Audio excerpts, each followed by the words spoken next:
So we'll get started with today's presentation and welcome again to our 2024 Fellowship Info Session.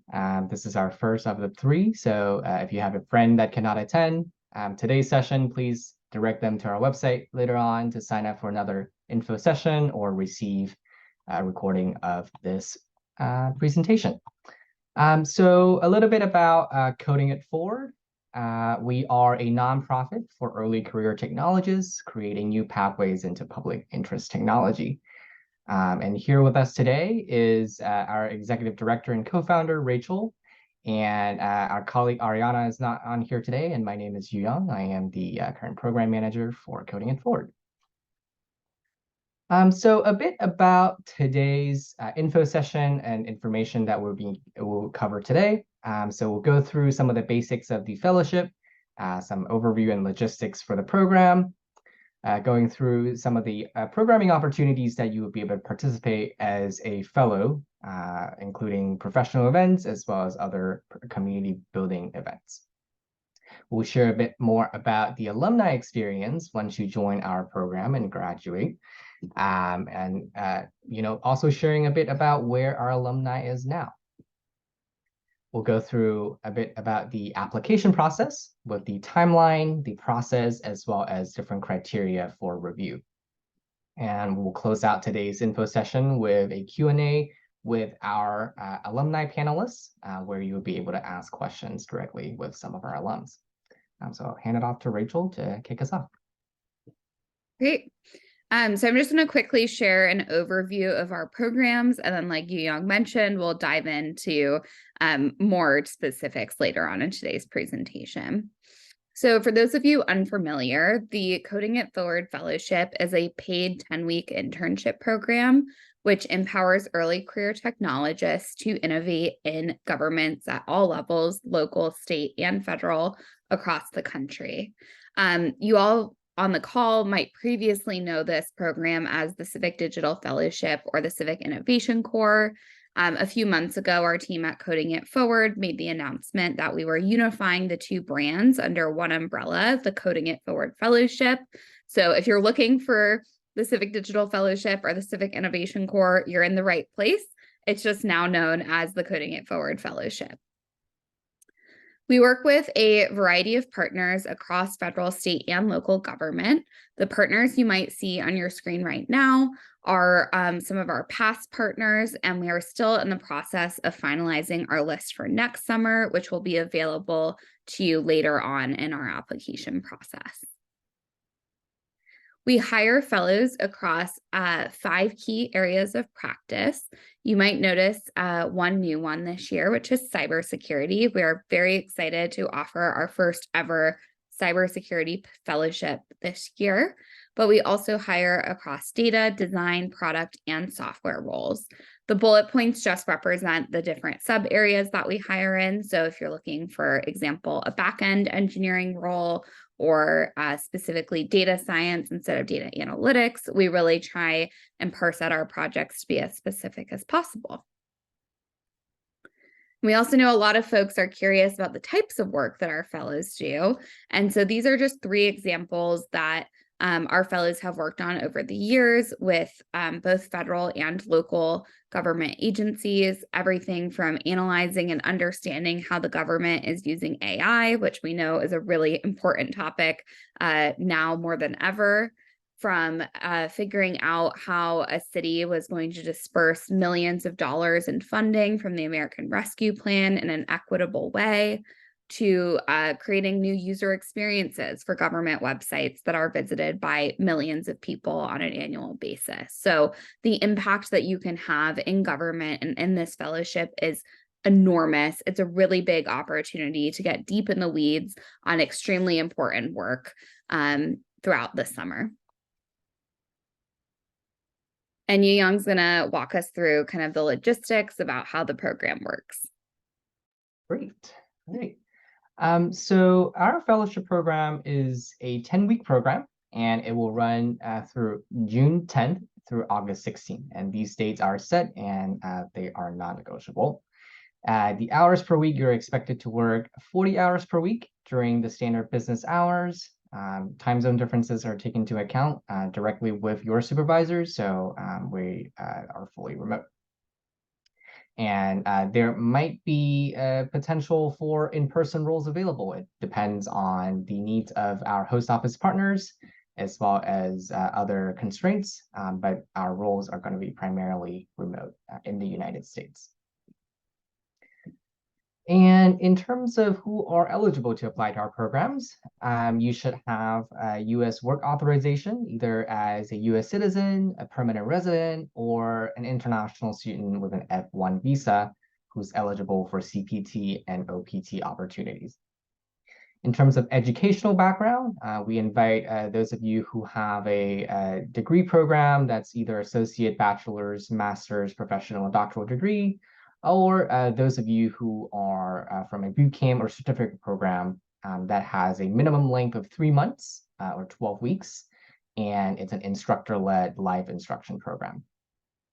And we also invite candidates who have graduated no earlier than May 1st, 2023. So anyone who graduated in spring 2023 and onwards, including those of you who are still enrolled at your current program, are welcome to apply. So hand it off back to Rachel. So I'm going to dive a little bit into the programming aspects of the program, the kind of added benefits or perks, if you will, that come with being a fellow. So the first is professional programming. I think this is a huge deal and something that really differentiates us from other internship programs is our team plans really unique weekly events with leading technologists who have been working on social impact products, working on public policy, designing services for millions of Americans to share their experiences and their stories with all of you, and so that you can get inspired about different career paths and opportunities in this space. And then we also have a one-on-one mentorship program where you get paired, like I said, one-on-one with a mentor in the space who is there to provide career advice, resume reviews, really anything that you might need help with throughout the summer. And then our team provides additional office hours in case you need any assistance, need an extra pair of hands, whatever it might be. Our team is also here to support you throughout the summer as well. We also have a really unique, robust cohort community where you get to build a community of peers and a network of early career technologists. We do things like hosting virtual happy hours, trivia nights, book clubs, and more. And as you can see, our fellows really just have a blast getting to know each other throughout the summer. Folks really become close. We have some people who have planned annual trips after becoming friends through our fellowship. So it's been a really wonderful opportunity for folks to make new friends, get to know other professional connections in the space. After the program, you become an alum of Coding It Forward and get to join our really robust network of alumni. We now have over 600 alums who have worked at more than 60 different government offices. And as you can see from the statistics on this screen, these folks really represent the diversity of our country. It's really important to us that we are building a community that is inclusive and welcoming and also reflects the citizenry that we're serving each summer. And so as an alum and as a fellow of this program, you will be amongst people from all sorts of different backgrounds and experiences that are really enriching and I think bring really great and unique perspectives that you don't always encounter in your own circles. And as part of our alumni experience, like I said, you will be supported by not only this network, but also from our team with one-on-one job support and networking support. And then we also provide social events throughout the year for our fellows. We've been hosting a series of kind of fall back to school events this past month where folks have been gathering in various cities for happy hours. We also do book clubs virtually once a quarter and also just, again, make friendships and get to know people who aren't necessarily at your school or in your workplace. In terms of what alums do after this program, there's lots of different opportunities for you to explore various career paths. We're really proud to share that half of our alumni do choose to stay in the social impact field and work in government full time, but many of them do go into the private sector as well with the intention of, up-leveling their skills, getting some great mentorship, and potentially coming back into the social sector later. These are some of the pathways our fellows have taken. Obviously, with 600 fellows, it's not possible to list every single one here. But as you can see, we've kind of broken it up into 4 key categories between government, social impact, grad school, and the private sector. And there are just really amazing routes that our fellows have taken and show that working in government can lead to just so many different paths and open so many different doors for all of you. So with that being said, that's a little bit more about our program. I'm going to hand it back to Yu Yang. He's going to walk you through our application process. I know we've already received a lot of questions about what the specifics look like in the Q&A. So he's going to go ahead and share a little bit more with all of you right now. Great. All right. So first things first about the timeline of our application process. Our application will be going live in a few days. I don't think that the slides are advancing, Rachel. Oop. Oh, thanks. So application will be going live in a couple of days on October 16th, and we have an open period for 2 weeks. So you have until 11:59 p.m. Pacific time on Sunday, October 29th to apply to our program. And we'll be screening applications and invite those a select few applicants to move forward with the assessment process, which we expect to happen sometime in mid-November. And then we'll then invite another select few of applicants to move forward to rank positions available in our database. So at that time, those of you who are invited to that phase will be able to screen review different position descriptions from our government partners and be able to rank preferences for matching. And we'll review your preferences and match and send you off to host offices to conduct interviews in January with an expected timeline to complete and send out offers in January and February. So for the application itself, they're due again 11:59 p.m. Pacific time on October 29th. You'll be creating an account on our portal, fill out your profile and some of your biographic information, your education background, as well as your graduation date. You'll be submitting your resumes and transcripts. Make sure that those are the most up-to-date and from your most recent educational institutions. And we accept both unofficial and official transcripts, and make sure that whatever transcripts that you submit bear the name of your institution as well as your personal information, so we know that it's actually for you from your university or organization. And then at the end of the application form, you would complete 3 short answer questions, and they are designed for our team to get to know you better. And we're not really looking for a perfect answer, and we really want genuine responses to understand who you are as a candidate and what you want to do to make an impact this summer.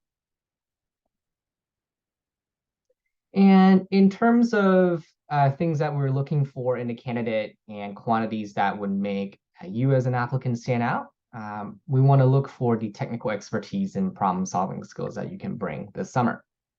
And you'll be working alongside public servants to apply your technical and problem-solving skills to a lot of pressing problems faced by our government partners.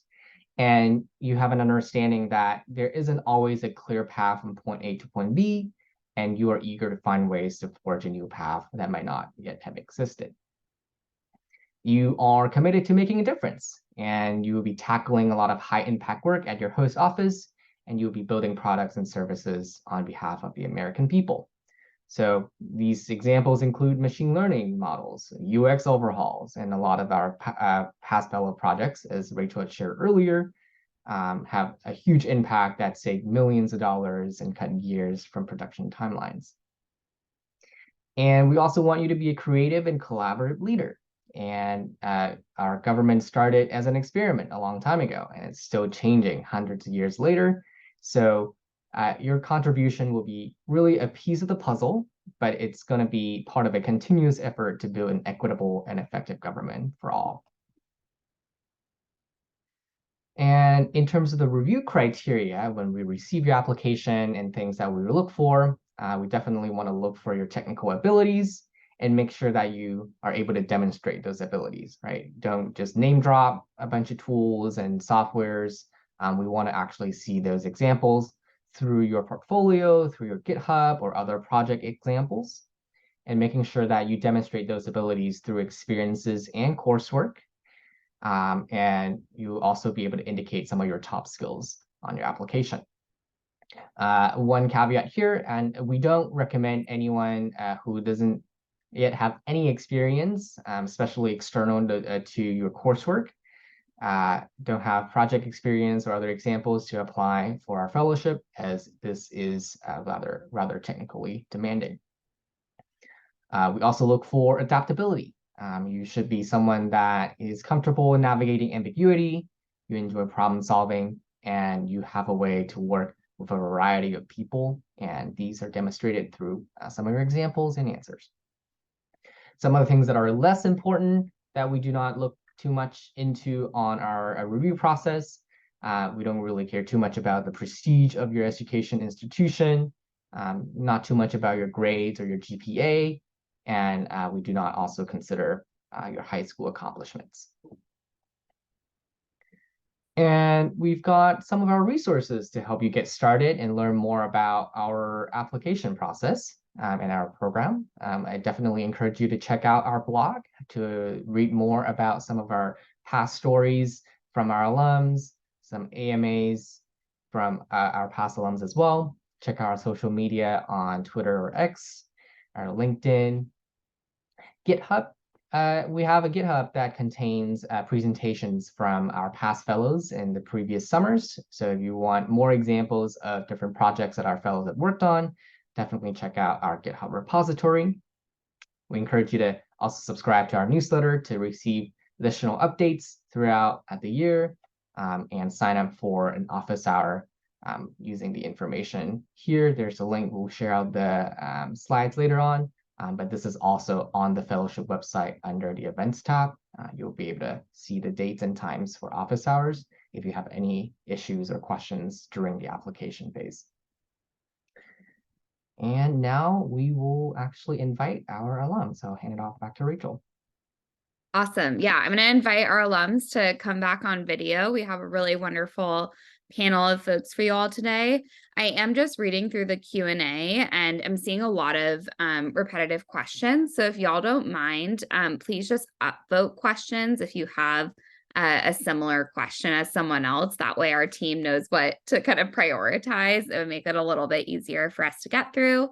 And then also, if you have a question for one of our awesome alums throughout today's panel, please go ahead and drop it in the Q&A. We just ask that you start it off with alum, so that or alumni, so that we know it's addressed to them and not our team. So without further ado, I am going to let our wonderful alums introduce themselves. So today we have DJ, Mahima, and Charlie on our panel. I'm just going to ask them each to share their names, where they were a fellow and what year, and what they studied when they were in the program. So DJ, you want to kick us off? Yeah, sounds great. Thanks, Rachel. My name is DJ. I use he, him pronouns, and I was a fellow in the summer of 2020 at the US Census Bureau. I was a data science fellow, and I was studying computer science at the University of Michigan. And I'll hand it off to Mahima. Thanks, DJ. Hi, everyone. My name is Mahima. I use she, her pronouns.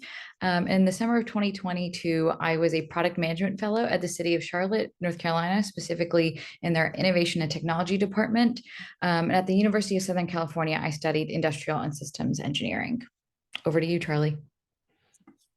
Hey y'all, I'm Charlie, he, him pronouns. I studied at Seattle University and I was the 2023 fellow. So I just finished the fellowship a few months ago. And I did UX design at the US Department of Labor, and specifically in the Office of Apprenticeship, where I got to work on apprenticeship.gov. And yeah, awesome experience. So I'm back to pay it forward. Awesome. Well, I'd love for each of you to share a little bit more about the projects that you worked on when you were a fellow, and what did you learn throughout the summer when you were with us? I can go ahead and start. So I was working on a team within the economic census at the Census Bureau. So the economic census is very similar to the decennial census that surveys the entire population of the United States. However, it is that for businesses across America. And that data is then used to publish the county business patterns, which is a data set that is publicly accessible, used by journalists, researchers, other government entities. It's used for things like calculating the GDP, for being able to have business planning across various industries and geographies.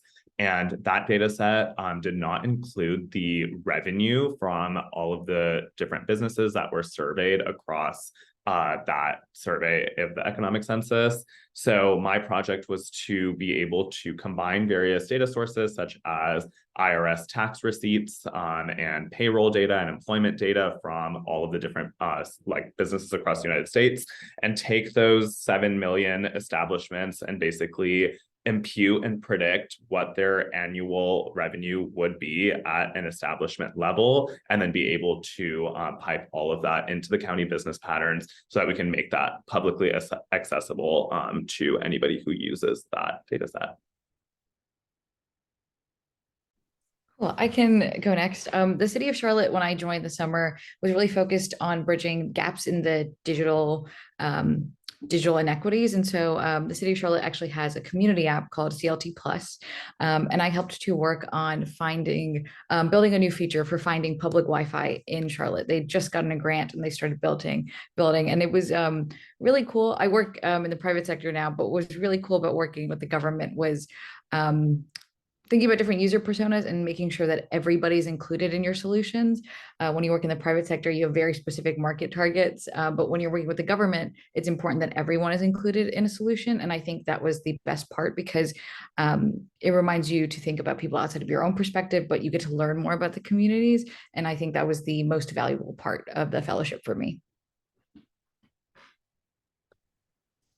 Yeah, so again, I was at the Department of Labor and specifically in the Office of Apprenticeship. And when I got there, they had a really big initiative to promote registered apprenticeships, specifically in the federal government. So creating more pathways within the federal government to get into high-paying jobs, without the debt and burden of a college education.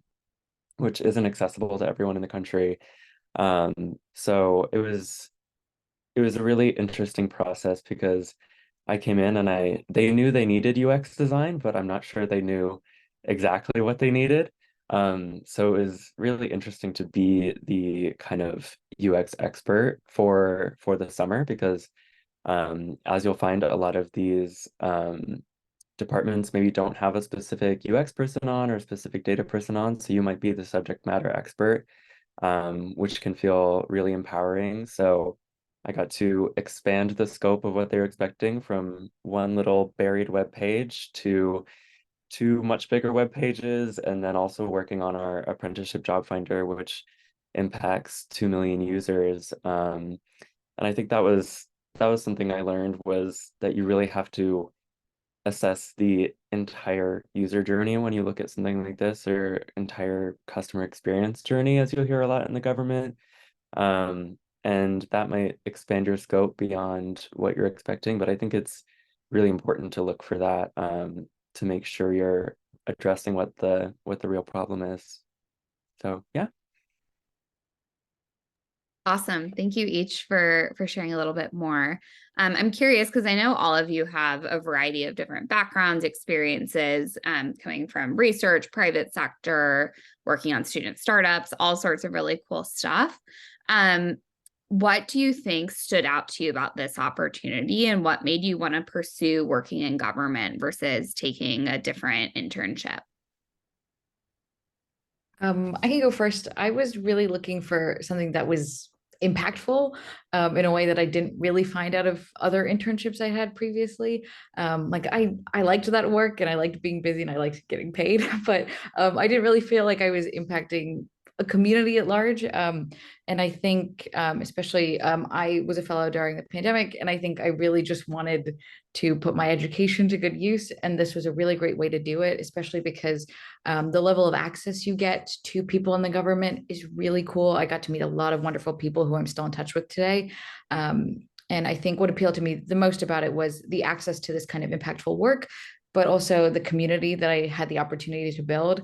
In college, you're around a lot of like-minded people, but it was really great to come together with people who were really passionate about public service and about working in the government. And it's really nice because I still keep in touch with a lot of the fellows from my summer class. So that's also one of the best parts.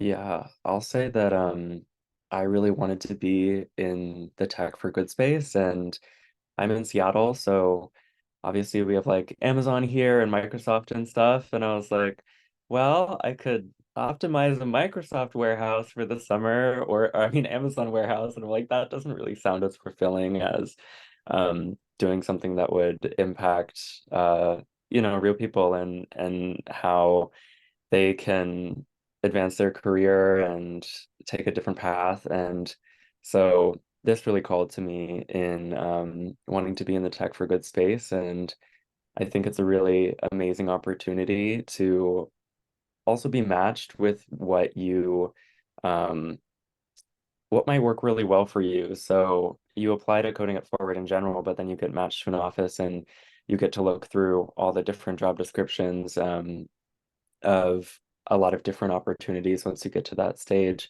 And I thought that was really important for me to just kind of look at that variety and really pick where exactly I wanted to be. And I thought that was kind of helpful. Yeah, I think for me, so when I applied to the fellowship, I was a freshman in college, so I had like no prior internship experience or anything like that. This was the first like fellowship summer experience that I participated in. So I knew coming into my freshman year, I was like kind of interested in government and policy and things like that, but I was enrolled as a computer science student, and that was what I was studying. And in my mind, I thought like there's no way that these two are ever going to overlap. Like I basically have to just choose one or the other. And I have decided to do computer science and like forego all of my involvement in anything government related. And like growing up, I was a part of my local city council. I was also part of student government, both in high school, college, so things like that. And I kind of felt like that would be the extent of how I'd be able to kind of enjoy those aspects of things that I was interested in. But then looking at the fellowship, I realized that this was a really, really clear intersection of applying those technical skills and being in the space that I was really interested in. And at that point, I really had no idea what this whole scope of like civic tech was, and understanding like what the social impact space even looked like.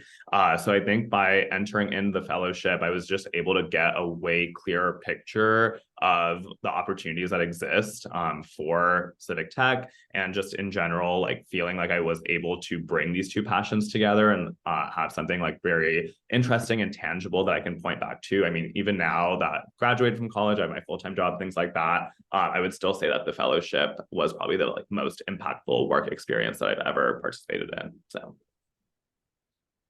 Wow, that's hard to follow up. Awesome. Well, I'm going to turn to audience questions now. I really appreciate you each sort of sharing like your motivations for doing this work and why, you chose to pursue this program over many of the other internship opportunities that are available to all of you. But I think our audience has some like similarly minded questions. I'm going to just try and read through super quickly. Someone was curious about like the internship experience itself, and how kind of your teams worked. I know, Charlie, like you mentioned being a subject matter expert, like what does that look like in practice? Are you working alone? Do you work with a group? Like talk a little bit about your relationship with your manager. Curious how that differed for each of you. Yeah, I could start off in my experience. yeah, I kind of dropped in as the only UX person specifically in the Office of Apprenticeship, because the Department of Labor had kind of centralized all their UX designers under the OCIO, which is like their IT kind of department. So I was the only person placed directly in the Office of Apprenticeship for UX specifically, but um, I did get connected in really early with a lot of the UX designers and researchers in the Department of Labor, which were served as really amazing, amazing mentors. To me, a few of them just reached out on their own, and we set up a weekly time with like three different of the like designers and researchers to just talk to every week and get advice on what was going on. So I think definitely it was a pretty self-guided experience for me personally, and that I needed to take a lot of it on with my own kind of will to do and whatnot. But I work really well in that environment, so I think that was a perfect fit for me. And in the descriptions of the different roles, there you can get some insight into you'll be working directly on a data team or UX team, or like how much support you'll have around you. But since I was a senior in college and had done this, I felt pretty prepared to drop in there. I can share a little from my experience because I was kind of on like the opposite end of the spectrum coming into this as a freshman in college. So I would say definitely something that was really exciting is that during my project, I worked with another member of the fellowship. So there were two of us that were working together on various different parts of the larger project that we were staffed on. But working in the Census Bureau, we were really the only like technical people that were on this project, on this team. Like my supervisor and the other people that we worked with were very, very talented and knowledgeable statisticians and economists, but they weren't necessarily the ones that we were bouncing all of our technical ideas off of or having look at our code and things like that. So it was definitely very interesting having that sort of experience and being the technical expert, like Charlie mentioned, just kind of being able to have confidence in other people might be asking questions about the way that you're implementing your work, or you should be able to speak at like a higher level about the impact and the results of what you're doing rather than necessarily the very like in the weeds day-to-day kind of work that you're in. What was also really cool is that as part of my project, outside of just the Census Bureau, my team was regularly collaborating with statisticians from the Bureau of Labor Statistics. We were working with like other government offices and kind of getting feedback because they were the upstream stakeholders of the project that we were doing. So it was really nice that those were the people who had a lot of idea about what the end result should look like and kind of what the goal was that we're trying to solve. But it was really up to me and my partner fellow to build the entire roadmap of how we're going to get there. It was like a very ambiguous problem space. And we kind of had full power and responsibility to be able to kind of implement it the best way possible to get to the results that we wanted.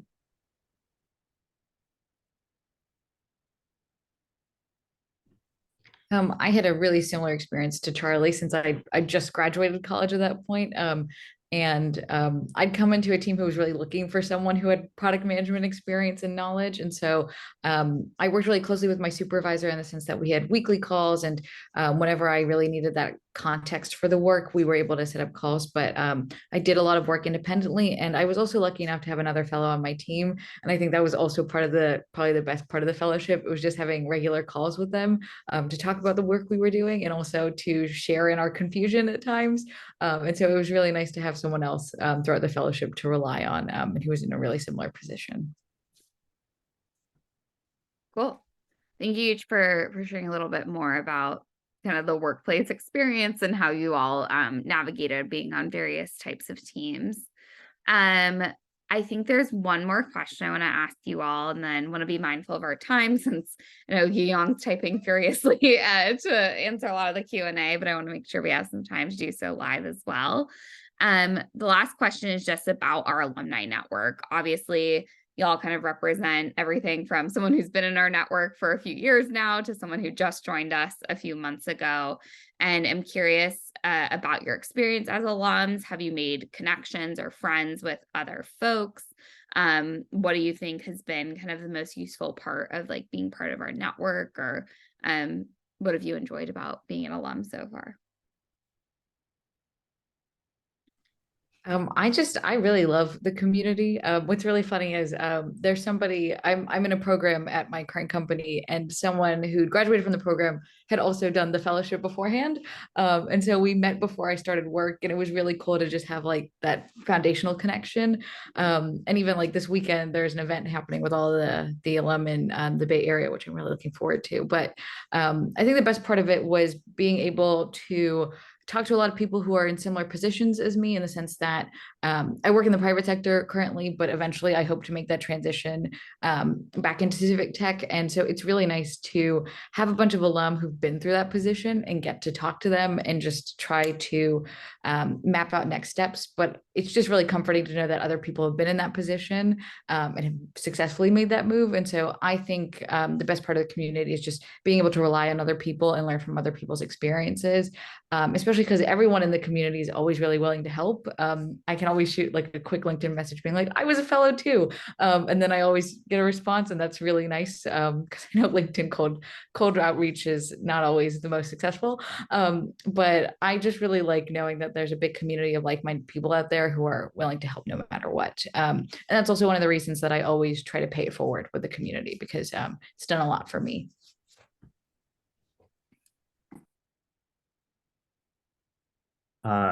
I can talk a little bit again because I've been in the alumni community now for, it's like crazy to think, 3 years. But this fellowship was in summer 2020 for me, which was like really crazy that we were actually supposed to be in person for the entirety of the fellowship. And then last minute, the program was obviously moved remote. So I think in that way, it was actually really surprising how close I got with the other fellows from my cohort. I mean, like to this day, we still basically talk to each other like on a daily to weekly cadence.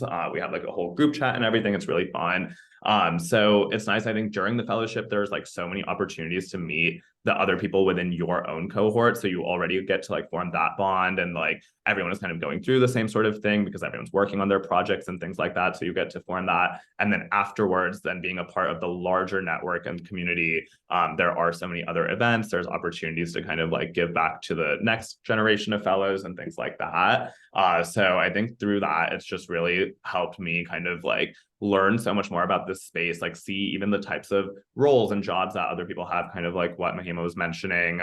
These are things I would be like interested in pursuing down the line.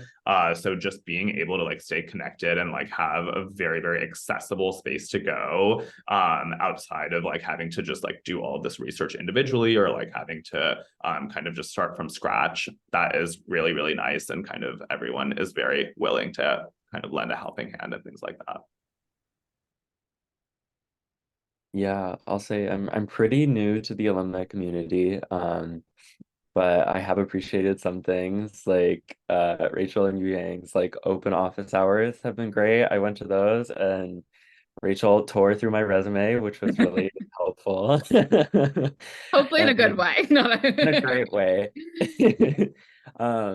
And oh God, I think is the Seattle meetup happening this weekend? I think I'm going to that. Yeah, this weekend. Yeah. Yeah, I'm gonna meet some more people there, but yeah, I'm pretty new to the alumni community, so yeah. Yeah, I think kind of sharing off of that though, like all three of you mentioned different aspects of it, which I think is the really powerful part of our alumni network, is that you can kind of like make of it what you want, like whether or not you're looking to meet new people and make connections, like you can get involved in our events. If you need professional assistance, you can come to our team for networking or resume reviews or, whatever it might be. And there's something for everyone kind of wherever you're at in your career stage of life. And I think the cool thing too is like, I think Mahima, you mentioned like I've seen a lot of like alums sort of like paying it forward to each other, or like DJ recently posted a job or an internship at his company to our Slack group being like, hey, like if anyone needs help, like with their application or, referral, whatever, like, let me know. And I think that's the really cool part of being a part of this is like, despite everyone sort of taking different career paths and like having, different stories or things that they're pursuing, people are genuinely like really supportive. And I think that's the special part of being a part of a network like this is people don't view each other as competition. They really view each other as peers and a support network. And folks are just like always helping each other in small and big ways, which I think is really unique and a testament, not just to the community that we've built at Coding It Forward, but also to the types of people that our fellows are. So with that being said, I do want to thank Mahima, DJ, and Charlie for your time today. Really appreciate each of you sharing your unique perspectives and experiences as fellows. I always find it really interesting to hear as a leader of this program, like what folks get out of it. But I also know that our applicants really appreciate that sort of firsthand knowledge and perspective as well. I do know there's some additional questions in the Q&A. If y'all have time to type out some answers, feel free. But if you gotta hop, totally cool. I think Yu Yang and I are going to try and power through the rest of the Q&A, and folks in the audience, feel free to keep them coming. But thank you again to Mahima, DJ, and Charlie. I know this was super insightful and very helpful for folks on the line. Cool. Well, with that being said, I see Yu Yang, you just popped back. You've been typing quite a bit in the Q&A, but we'll try and do our best to get to folks' questions. Like I said in the chat, to the best of your ability, please use the upvote feature. It's really helpful for us in understanding kind of what the most urgent and pressing questions are with the next 15 or so minutes that we have. So that being said, I've been seeing a lot of questions about the interview process. What is this interview? Is it technical? Is it non-technical? Are there leak code questions? Is there coding involved? And the answer is no. There's no coding involved in this process. And that is because, again, we hire for 5 different areas. So cyber, data, design, product, and software. So it would not be possible for us to give everyone a coding interview, since that would not speak to everyone's skills. And the interview itself is really an opportunity for you to share your prior project experiences. So with that being said, you will be expected to speak to technical concepts, be able to share more about your technical skills, but you're not going to be expected to whiteboard or anything like that during the interview process. There is a second part of this question, which is like, will there be training throughout the fellowship? And the answer is not really. While your manager might provide, help or assistance throughout the summer, you definitely will have people to go to ask technical questions. We're not a training boot camp. We don't provide coding classes. We do not provide curriculum related to technical expertise. So if you are looking for an opportunity to like up level your skills, where you're going to have like a lot of oversight and a lot of help and assistance, this is maybe not the right opportunity. So with that being said, no to the technical interview, but also no to training as well. Yeah, I think this actually brings up a question that I think was asked in the previous year's info session, which is, what is the difference between an internship and a fellowship like ours? Mm-hmm. And I would say, a big component is that we are a lot more service oriented. Like, we're going in, a lot of times our fellows are the sole technical experts, like Charlie said about his experience being, really the only designer on the team. You have a lot of responsibilities, and sometimes, our fellows take some time to really adjust into stepping into really big shoes, really, and taking on a big responsibility. And that's something that why we are emphasizing technical abilities, technical expertise from external projects, because we recognize that not everyone is going to have everything taught to them in a university course, and we want to make sure that you know how to use those knowledge in an applied setting, so that when you go into this role, you're able to offer your service and expertise. Awesome. It looks like the next question for us right now that's the most popular is about people who are applying in their first year of college. I know DJ's already answered some questions about this in the chat, But I know we said in one of our slides, we don't look at high school experience. We don't care about high school experience. Obviously, we recognize if you're finishing your first year of college, you might not have other experiences, or there's very limited experiences that you've had. So in that case, you are certainly invited to share some of your more meaningful high school experiences, but please don't do so just for the sake of like stacking your resume. We're not interested in things that maybe aren't relevant to this program, or don't necessarily demonstrate sort of like skill sets or interests in like civic engagement. So don't feel like you need to like list every club you were ever a part of just for the sake of like having experiences. We're really focused on like the quality of your experiences, not the quantity.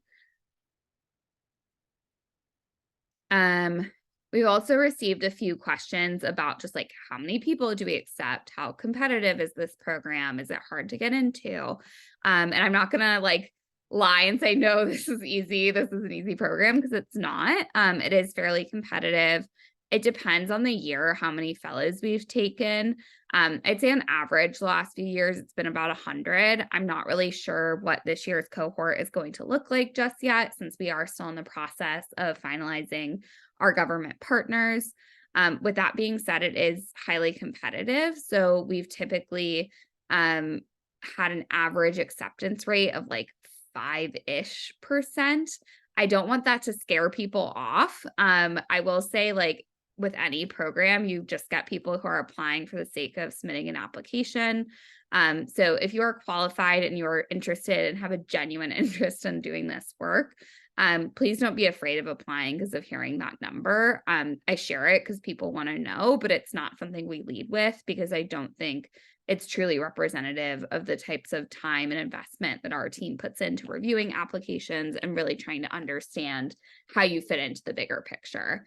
For us, it's not just a numbers game of how many applicants and how many spots. It's about, how are these the right people? Are these the right people with the right skills, the right backgrounds, the right interests to fit in with our government partners and the work that they're doing? So again, yes, it is competitive, but that doesn't mean you shouldn't apply, because you never know. And what I'll also share for folks on the line is we've had people reapply multiple times, who have been successful. Maybe they didn't get it the first year or the second year, but they keep coming back and demonstrating their interest. And so if you've applied before, we certainly encourage you to apply again. We always welcome growth and learning and sharing new experiences with us.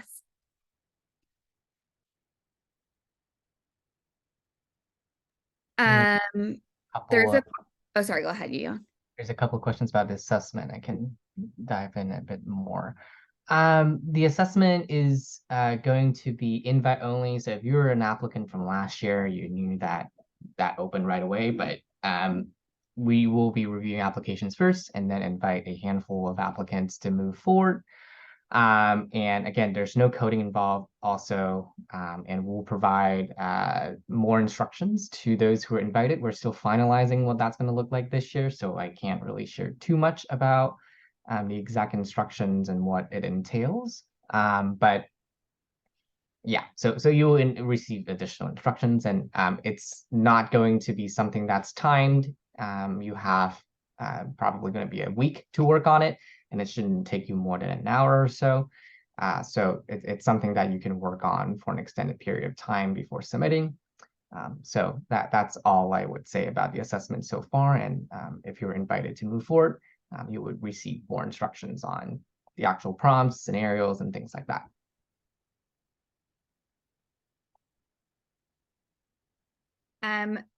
Great. Any specific questions that are coming in, by the way, about like personal experiences or backgrounds, our team is not going to address right now, just given the number of people on this call. We want to make sure we're answering kind of the most useful questions for everyone, but you're more than welcome to reach out to us with specific questions in our recruiting email, and either Yu Young or myself or one of our application assistants will get back to you with an answer as quickly as possible. There's some questions about what to feature on your resume. Should we list civic engagement things? Should we focus on more technical things? It's hard to say without knowing exactly what your previous experiences are. I will say ultimately our team focuses on previous technical experiences with a interest in what motivates you to do this work. As Yu Young mentioned, there are short answer questions in the application where you'll have an opportunity to share more about why coding it forward, why you want to be part of government, what exactly makes you excited about doing kind of civic tech over other things. But on your resume, it's really important that you're encapsulating the technical experiences that you have so that we know about your previous experiences. But if you have civic engagement stuff and you can fit it in, like that's awesome too. Our team will certainly look at that and really enjoys learning more about your civic engagement experiences, but you shouldn't like necessarily like get rid of one to squeeze in another. It's not a perfect formula, and we really think you should prioritize the experiences that speak best to who you are and that represent your skills.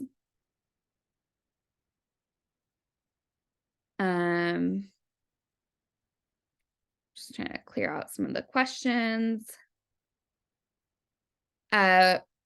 Oh, this is a great question. So is it advantageous to submit an application earlier, or will applications be reviewed all at once at the end of the application period?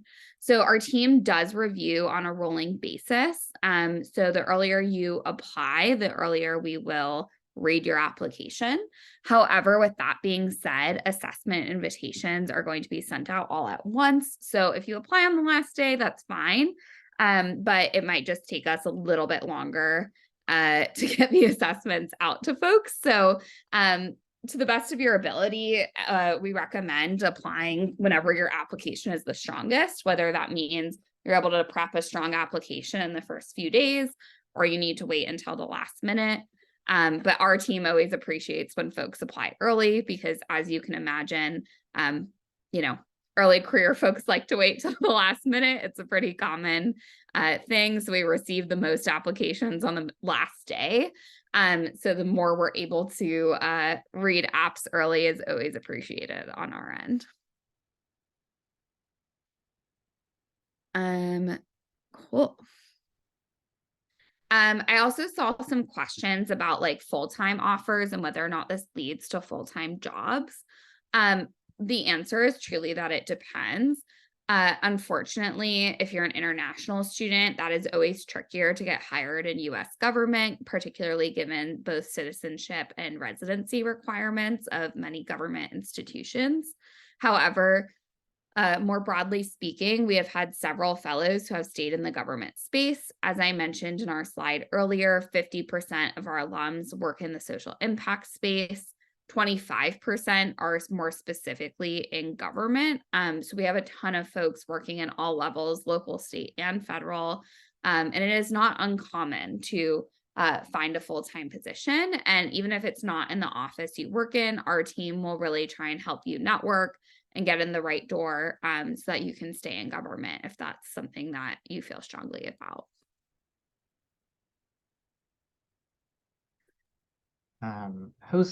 Office hour mentioned on the website for application advice. It's not really for advice. It's for issues. So if you do run into any particular issues on the application, or you have an intricate case of eligibility that you're unsure whether or not you're going to qualify, that would be a great place to come to us. If emailing is going to take you an hour to even craft the email, but it's going to take 5 minutes to speak to one of us, I encourage you to join that office hour. We have 2 scheduled in the next weeks, so 1 per week when the application is open. But we're not really there to offer advice or review your resume or transcript to see whether or not it's going to be a good fit or so. So we're really there to answer logistical or any technical issues that you have come across with the application. So that would be the office hour that we're offering. Cool. Let's see.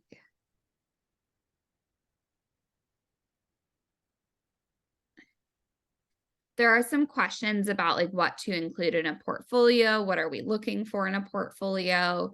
Is it going to count against me if I don't have a portfolio?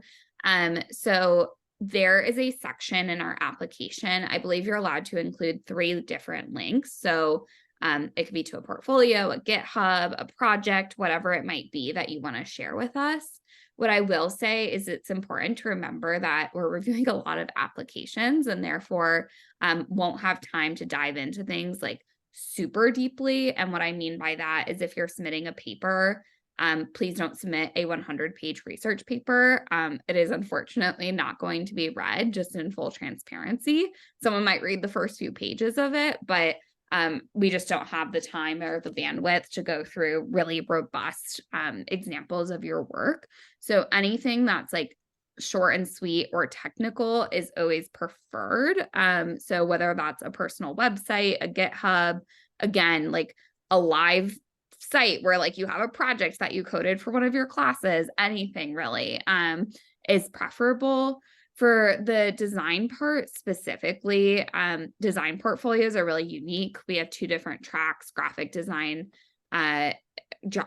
graphic/visual design, and then UX design.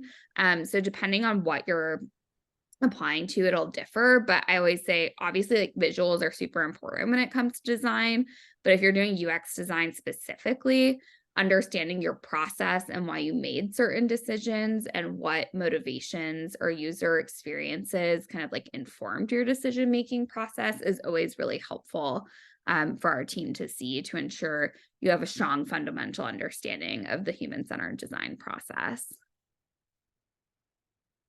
Cool. Well, I know we're hitting the hour mark in just 60 seconds. Yu-Yong and I will stay on after the hour in case more questions keep coming. But if folks do have any personal questions, first, I recommend checking out our website. We have a really robust Q&A and FAQ section, as well as a form on there if you have some more specific questions, like you don't know how a really personal circumstance would affect your eligibility. Please feel free to reach out to our team. We're more than happy to assist you via email. But with that being said, a quick reminder that applications open on October 16th. That is this coming Monday. What you can do to prepare in the meantime is make sure you have a most updated version of your resume. Start downloading your transcript, whether it's unofficial or official copy, and make sure you just have all your materials in a row so that on Monday you can start submitting your application. Like we said, the initial application process is pretty straightforward. We just need your information, resume, transcript, and short answers. So we're hoping it won't take you too long, but we're really looking forward to learning about all of you more in depth. We really appreciate your time this afternoon to learn more about Coding It Forward and our fellowship program. And again, any questions or concerns, please don't hesitate to reach out to us. So thank you again for your time, and our team will stay on just for a few more minutes to wrap up these questions as well.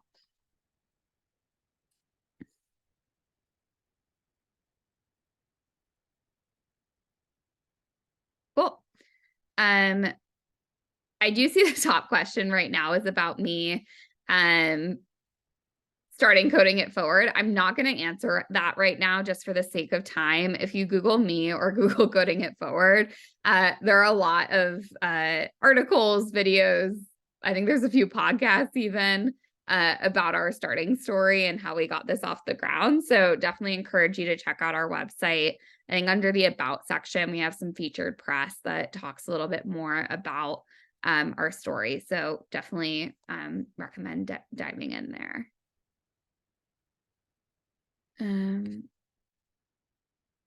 Cool.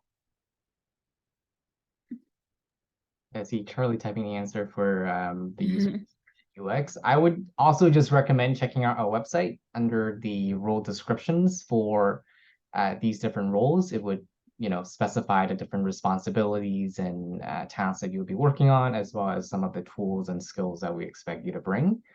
So definitely, if you have questions about the distinctions between several roles, definitely check out that first. Awesome. Great.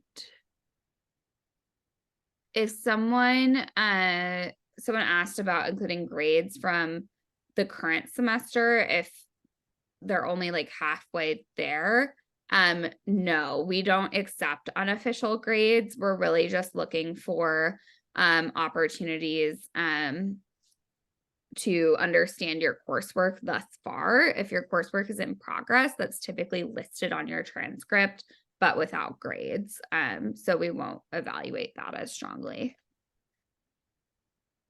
And then there's also a question about roles available for international students versus US residents. Yes, so international students are not eligible for federal government positions due to the fact that they often require security clearances. So unfortunately, US citizens are not able to qualify at the moment for those in our particular fellowship program. So you would be limited to working in state or local government. Awesome. Well, I think we got through the bulk of questions. I do want to be respectful of people's time for those who are still left on today's call. Really appreciate you all being here, paying attention for the last hour. So I know we went through a lot of information. So truly appreciate your participation and patience with our team as we got through all of the questions. Again, please check out our website if you have any questions or concerns, or email us at recruiting@codingitforward.com, and we are more than happy to help address any outstanding issues. So with that being said, thank you again. Applications open on Monday. So looking forward to learning about all of you soon. Take care, everyone.